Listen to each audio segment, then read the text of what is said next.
Friends, welcome to my YouTube channel. ಶುಕ್ರವಾರದ ಪ್ರೇಮ ಕಾವ್ಯ ಸಂಚಿಕೆ ಏನಾಗ್ತಾ ಇದೆ ಅಂತ ನೋಡ್ಕೊಂಬರೋಣ. ಅದಕ್ಕಿಂತ ಮುಂಚೆ ನೀವು ಇನ್ನೂ ಚಾನಲ್ನ ಸಬ್ಸ್ಕ್ರೈಬ್ ಮಾಡದೆ ನೋಡ್ತಾ ಇದ್ದೀರ ಅಂದರೆ ದಯವಿಟ್ಟು ಸಬ್ಸ್ಕ್ರೈಬ್ ಮಾಡಿ. ನೀವು ಸಬ್ಸ್ಕ್ರೈಬ್ ಮಾಡೋದ್ರಿಂದ ನಾನು ಹಾಕೋ ಪ್ರತಿಯೊಂದು ವಿಡಿಯೋ ಎಪಿಸೋಡ್ ಕೂಡ ನಿಮಗೆ ಫಸ್ಟ್ ನೋಟಿಫಿಕೇಷನ್ ಬರುತ್ತೆ, ನೀವೇ ಫಸ್ಟ್ ವಾಚ್ ಮಾಡ್ಬೋದು. ಓಕೆ, ತಡ ಮಾಡಿದ್ರೆ ಎಪಿಸೋಡ್ನ ಸ್ಟಾರ್ಟ್ ಮಾಡಿಬಿಡೋಣ. ಈ ಎಪಿಸೋಡ್ನಲ್ಲಿ ರಾಮ್ ಕಾಫಿ ಮಾಡ್ಕೊಂಡು ತೊಗೊಂಬರ್ತಾ ಇರ್ತಾನೆ. ಅದನ್ನು ನೋಡಿದಂಥ ಪ್ರೇಮ, ರಾಮ್ ನೀನೇನು ಕಾಫಿ ಮಾಡ್ಕೊಂಡು ಈ ಕಡೆ ಬರ್ತಾ ಇದೆಯಾ ಅಂತಲ್ಲ. ಆಗ ರಾಮ್ ಹೇಳ್ತಾ ಇದ್ದಾನೆ, ನಿನಗೋಸ್ಕರ ಈ ಒಂದು ಸ್ಪೆಷಲ್ ಕಾಫಿನ ಮಾಡ್ಕೊಂಬರ್ತಾ ಇದ್ದೀನಿ ಪ್ರೇಮ, ತೊಗೊಂಡು ಕುಡಿದು ನೋಡು ಹೇಗಿದೆ ಅಂತ ಹೇಳ್ಬಿಟ್ಟು ಹಾಗೆ ಒಂದು ಚೀಟಿ ತೆಗೆದುಬಿಟ್ಟು, ನೋಡು ಪ್ರೇಮ, ಇದು ಡಾಕ್ಟ್ರ್ ಪ್ರಿಸ್ಕ್ರಿಪ್ಷನ್ನು. ಇಲ್ಲಿ ಯಾವ್ಯಾವ ಮಾತ್ರೆ ಯಾವ್ಯಾವ ಟೈಮಿಗೆ ಬರೆದಿದ್ದಾರೆ ಅಂತ ನೀನು ಕರೆಕ್ಟಾಗಿ ಗೆಸ್ ಮಾಡಿಬಿಟ್ರೆ ನಾನು ನಿನ್ನ ಡೇಟಿಂಗ್ ಕರ್ಕೊಂಡು ಹೋಗ್ತೇನೆ ಅಂತ ಹೇಳ್ತಾನೆ. ಆಗ ಪ್ರೇಮ, ಡೇಟಾ ಇವತ್ತು 13 ಅಂತ ಹೇಳ್ತಾಳೆ. ಹಾಗೆ ಕೋತಿ, ಡೇಟ್ ಅಲ್ಲ ಕಣೆ, ಡೇಟಿಂಗ್ ಅಂದರೆ ಹೊರಗಡೆ ಕರ್ಕೊಂಡು ಹೋಗ್ತೀನಿ ಅಂತ, ತೊಗೊಂಡು ನೋಡು ಅಂತ ಹೇಳ್ತಾಳೆ. ಸರಿ ಅಂದ್ಬಿಟ್ಟು ಇವಳು ತೆಗೆದು ನೋಡ್ತಾಳೆ. ಅವಳಿಗೆ ಅದರಲ್ಲಿ ಏನೂ ಅರ್ಥ ಆಗಲ್ಲ.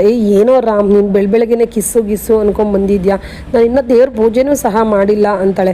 ಆಗ ರಾಮ್, ನಾನೆಲ್ಲೇ ಕಿಸ್ ಕೇಳಿದೆ ಅಂತಾನೆ. ಆಗ ಮತ್ತೆ ನಾನು ನನಗೆ ಬೇಕಾಗಿರೋದನ್ನೇ ಕೇಳ್ತಾ ಇರೋದು, ಕಿಸ್ನೇ ಅಂತಾಳೆ. ನಾನು ಕಿಸ್ಸಲ್ಲ ಹೇಳಿದ್ದು, ಪ್ರಿಸ್ಕ್ರಿಪ್ಷನ್ ಅಂದರೆ ಡಾಕ್ಟ್ರು ಬರ್ದು ಕೊಟ್ಟಿರ್ತಾರಲ್ಲ ಅದು. ಸರಿ ಕಾಫಿ ಕುಡಿ.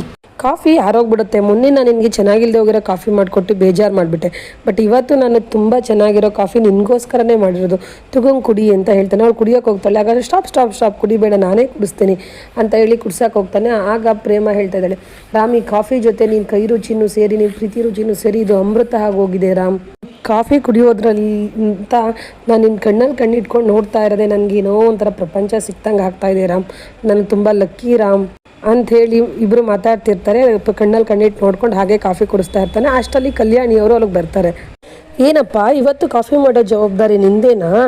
ಏನಮ್ಮ ಪ್ರೇಮ, ಇವತ್ತಾದರೂ ಕಾಫಿ ಚೆನ್ನಾಗಿದೆಯಾ ಅಂತ ಕೇಳ್ತಾರೆ. ಅದಕ್ಕೆ ಪ್ರೇಮ, ಹಾಂ ಚೆನ್ನಾಗಿತ್ತು ಅಂತ ಹೇಳ್ತಾರೆ. ಆಗ ರಾಮ್, ಅಯ್ಯೋ ಅದು ದೊಡ್ಡಮ್ಮ, ಕಾಫಿನಾದರೂ ಮಾಡೋದು ಕಲಿಯೋಣ ಜೀವನದಲ್ಲಿ ಅಂತ ಕಲಿತಾ ಇದ್ದೆ ಅಂತ ಹೇಳ್ತಾರೆ. ಆಗ ಅವರಮ್ಮ ಕಲ್ಯಾಣಿಯವ್ರು ಹೇಳ್ತಿದ್ರೆ, ಅಂದರೆ ಇಷ್ಟು ವರ್ಷ ಯಾಕಪ್ಪ ಮಾಡಲಿಲ್ಲ ಅಂತ ಕೇಳ್ತಾರೆ. ಆಗ ಅಯ್ಯೋ ದೊಡ್ಡಮ್ಮ, ಅದು ನನಗೆ ಹಾಸ್ಪಿಟಲ್ಗೆ ಟೈಮ್ ಆಗೋಯ್ತು, ನಾನು ಬರ್ತೀನಿ ಅಂತ ಹೇಳಿ ಅಲ್ಲಿಂದ ಹೊರಡೋಗ್ತಾನೆ. ಇವಳು ಕೂಡ, ಪ್ರೇಮ ಕೂಡ, ಅಯ್ಯೋ ಅತ್ತೆ ನಾನು ಅಡುಗೆ ಮಾಡಬೇಕು ಅಂತ ಹೇಳಿ ಅಲ್ಲಿಂದ ತಪ್ಪಿಸ್ಕೊಂಡು ಇಬ್ಬರು ಹೋಗ್ತಾರೆ ಕಲ್ಯಾಣಿಯಿಂದ.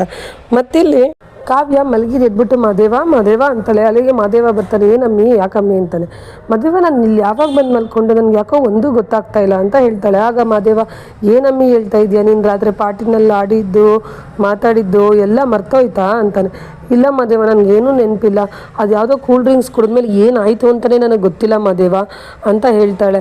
ಅದಕ್ಕೆ ಸರಿ ಬಿಡಮ್ಮಿ ಅಂತ ಇವನು. ಹಾಗಾದ್ರೆ ನಾನು ಏನಾರ ತಪ್ಪಾಗಿ ವರ್ತನೆ ಮಾಡಿದ್ನ ಮಾದೇವ ಅಂತ ಕೇಳ್ತಾಳೆ. ಇಲ್ಲ ಅಮ್ಮಿ, ಏನೂ ವರ್ತನೆ ಮಾಡಿಲ್ಲ, ಚೆನ್ನಾಗೇ ಇದ್ದೆ.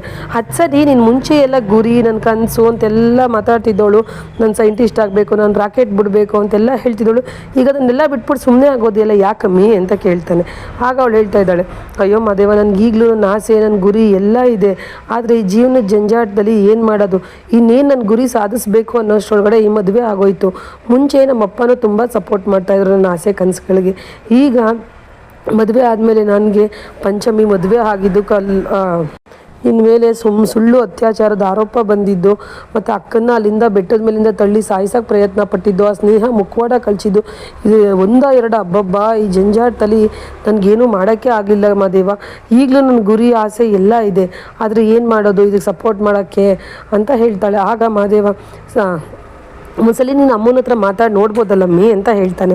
ಆಗ ಅವಳು ಹೇಳ್ತಾ ಇದ್ದಾಳೆ, ನನಗೆ ಅತ್ತೆ ಹತ್ರ ಮಾತಾಡಿದ್ರೆ ಒಪ್ಕೊತಾರೋ ಏನೋ ಅದೊಂದು ಗೊಂದಲ ಇದೆ. ಅಕಸ್ಮಾತ್ ಅತ್ತೆ ಒಪ್ಕೊಂಡಿಲ್ಲ ಅಂದರೆ ನನಗೆ ಅದನ್ನು ತಡ್ಕೊಳ್ಳೋ ಶಕ್ತಿ ಇಲ್ಲ, ಅತ್ತೆ ಮೇಲೆ ಎಲ್ಲಿ ಕೆಟ್ಟ ಭಾವನೆ ಬಂದುಬಿಡುತ್ತೋ ಅನ್ನೋದೊಂದು ನನಗೆ ಗೊಂದಲ ಇದೆ ಅಂತ ಹೇಳ್ತಾನೆ. ಆಗ ಸರಿ ಮಾವನ ಕೇಳ್ಬೋದಲ್ಲ ಅಂತ ಮಾದೇವ ಹೇಳ್ತಾನೆ. ಆಗ ಅದು ಅಪ್ಪನ್ನು ಆಲ್ರೆಡಿ ಕೇಳಿ ನೋಡಿದೆ ಮಾದೇವ, ಅಪ್ಪ ಹೇಳಿದ್ರು ನಾನು ನಿನಗೆ ಮದುವೆ ಮಾಡಿ ಕೊಟ್ಬಿಟ್ಟಿದ್ದೀನಿ, ಇನ್ನೇನೇ ಇದ್ರೂ ನಿಮ್ಮ ಮತ್ತೆ ನಿನ್ನ ಗಂಡ ಏನು ಹೇಳ್ತಾರೆ ಅದನ್ನು ಕೇಳ್ಕೊಂಡು ಹೋಗಮ್ಮ ಅಂತ ಅವರು ಹೇಳಿಬಿಟ್ಟಿದ್ದಾರೆ. ಸರಿ ಬಿಡು ಮಾದೇವ, ಏನೋ ನಿನ್ನ ಮನಸ್ಸನ್ನ, ಅತ್ತೆ ಮನಸ್ಸನ್ನ, ಅಪ್ಪನ ಮನಸ್ಸನ್ನ ನೋಯಿಸೋದಕ್ಕಿಂತ ನನ್ನ ಕನಸಿಗೆ ಬೆಂಕಿ ಹಚ್ಚಿಬಿಟ್ಬಿಡೋದು ಒಳ್ಳೆಯದು. ಸರಿ ಬಿಡು ಮಾದೇವ, ನಾನು ಫ್ರೆಶ್ ಅಪ್ ಆಗಿ ಬರ್ತೀನಿ ಅಂತ ಅಲ್ಲಿಗಿಂದ ಹೊರಡ್ತಾಳೆ. ಆಗ ಮಾದೇವ ಅನ್ಕೊತಾ ಇದ್ದಾನೆ, ಇಲ್ಲ ಕಣಮ್ಮಿ, ನೀನು ನನಗೋಸ್ಕರ ಆಗಲಿ, ಅಮ್ಮಂಗೋಸ್ಕರ ಆಗಲಿ, ಮಾವಂಗೋಸ್ಕರ ಆಗಲಿ, ನಿನ್ನ ಕನಸನ್ನ ನೀನು ನನಸು ಮಾಡ್ಕೊಬಾರ್ದು. ನಿನ್ನ ಕಣ್ಣಲ್ಲಿರೋ ಹನಿನ ನಾನು ಅಳಿಸ್ಲಿಲ್ಲ ಅಂತ ಅಂದರೆ ಕೇಳು, ಅಳಿಸಿಲ್ಲ ಅಂದರೆ ನಾನು ನಿನ್ನ ಗಂಡನೇ ಅಲ್ಲ ಅಂತ ಅವನಷ್ಟು ಅವನೇ ಹೇಳ್ಕೊತಿದ್ದಾನೆ. ಮತ್ತಿಲ್ಲಿ ಕಲ್ಯಾಣಿಯವರು ಕೂತಿರ್ತಾರೆ. ಅದೇ ಸಮಯಕ್ಕೆ ಶ್ರೀಧರ್ ಅವ್ರು ಹೋಗ್ತಾ ಇರ್ತಾರೆ. ಆಗ ಕಲ್ಯಾಣಿಯವರು, ಶ್ರೀಧರ್ ಬನ್ನಿ ಇಲ್ಲಿ ಒಂದು ನಿಮಿಷ ನಿಮ್ಮ ಹತ್ರ ಮಾತಾಡಬೇಕು ಅಂತ ಹೇಳ್ತಾರೆ. ಆಗ ಶ್ರೀಧರ್, ಏನು ಅದಕ್ಕೆ ಹೇಳಿ ಅಂತಾರೆ. ಆಗ ಅವ್ರು ಹೇಳ್ತಾ ಇದ್ದಾಳೆ ಕಲ್ಯಾಣಿ, ಅಲ್ಲ ಶ್ರೀಧರ್, ನನಗೆ ಇವತ್ತು ರಾಮ್ ಮತ್ತು ಪ್ರೇಮ ಪ್ರೀತಿ ನೋಡಿ ಬೆಳಗ್ಗೆ ತುಂಬ ಖುಷಿ ಆಯಿತು. ಅವರಿಬ್ಬರೂ ಇವಾಗ ಅವ್ರ ಮದುವೆ ಹೆಂಗಾಯಿತು ಅನ್ನೋದನ್ನು ನಮಗೆ ಗೊತ್ತಿದೆ, ಅವ್ರ ಮದುವೆ ಎಂಥ ಗೊಂದಲದಲ್ಲಾಯಿತು. ನನ್ನ ಮಾತಿಗೆ ಕಟ್ಟಿಬಿದ್ದು ಅವರಿಬ್ಬರು ಮದುವೆ ಆಗಿ ಬಾಳ್ತಾಯಿದ್ರು. ಬಟ್ ಇವತ್ತು ನನಗೆ ಹಂಗೆ ಅನ್ನಿಸ್ತಾ ಇಲ್ಲ. ಅವರಿಬ್ಬರು ಪ್ರೀತಿ ನೋಡಿ ಒಬ್ರಿಗೊಬ್ರು ಒಪ್ಕೊಂಡು ಜೀವನ ಮಾಡ್ತಾಯಿದ್ದಾರೆ ಅಂತ ಅನ್ನಿಸ್ತಾ ಇದೆ. ಶ್ರೀಧರ್ ಅವರೇ, ನಿಂಗೇನು ಅನ್ನಿಸ್ತಿದೆ ಅಂತ ಕೇಳ್ತಾರೆ. ಆಗ ಅದಕ್ಕೆ ನನಗೂ ಹಾಗೆ ಅನ್ನಿಸ್ತಿದೆ.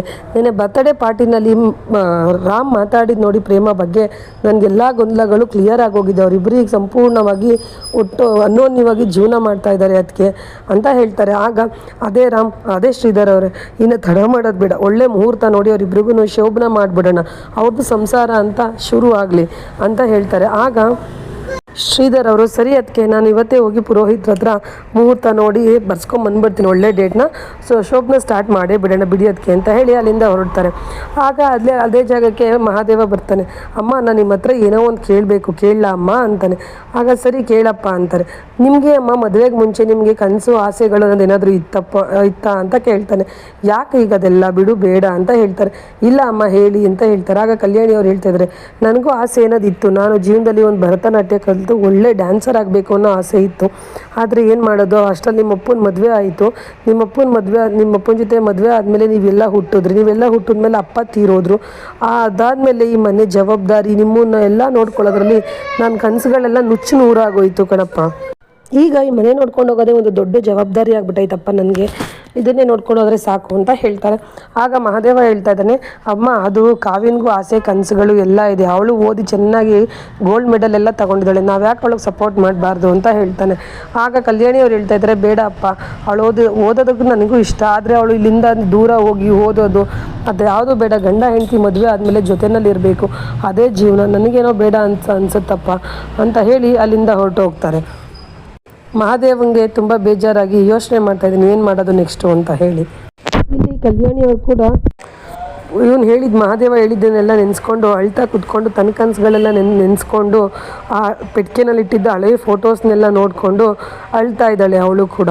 ಮತ್ತಿಲ್ಲಿ ಮಹಾದೇವ ಇದನ್ನು ಹಿಂಗೆ ಬಿಟ್ಟರೆ ಸರೋಗಲ್ಲ, ಇದಕ್ಕೆ ಬೇರೆ ಪ್ಲಾನ್ ಏನಾದರೂ ಹುಡುಕ್ಬೇಕು ಇವ್ರ ಕನಸು ಮಾಡೋದಕ್ಕೆ ಅಂತ ಬೇರೆ ಪ್ಲಾನ್ ಮಾಡ್ತಾ ಇದ್ದಾನೆ. ಕುಡ್ಕೊಂಬಂದಿರೋ ಥರ ಆ್ಯಕ್ಟ್ ಮಾಡ್ತಾ ಇದ್ದಾನೆ ಮನೆಯಲ್ಲಿ.